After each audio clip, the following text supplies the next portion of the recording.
Train it. Okay, hey, Senator. Yeah. What's your name? Chris Franklin, Glendale. Okay, yeah, Senator, I don't feel our president got in, honestly, the first time because of Acorn. My question is, Senator, can we get this, what are we doing to prevent this voter fraud from happening in this election? Yeah.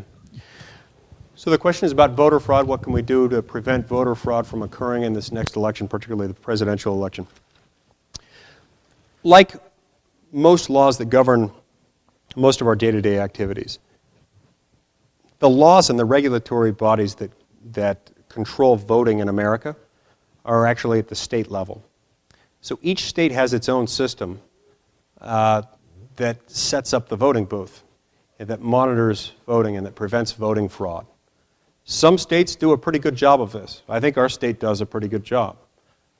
They work really hard to keep the voting rolls up to date. When I go to vote, I have to show my photo ID.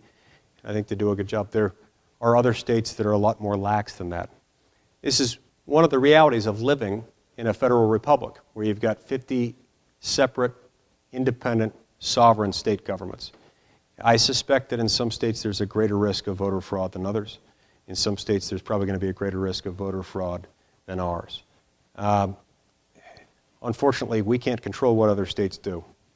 The best we can hope for there is hope and pray that they'll watch out for voter fraud, and encourage our friends and family members who live in other states to do whatever they can to ensure that there's good government with respect to those elections there.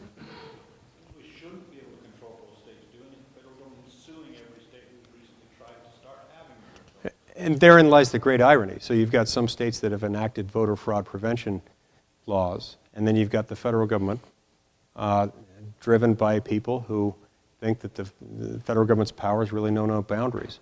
So they go in and try to get the courts to assist them in overturning duly enacted state laws. I think that's a tragedy, and I think that will be one of the blemishes on this administration that will be most embarrassing and most shameful as historians look back on this dark hour in American history.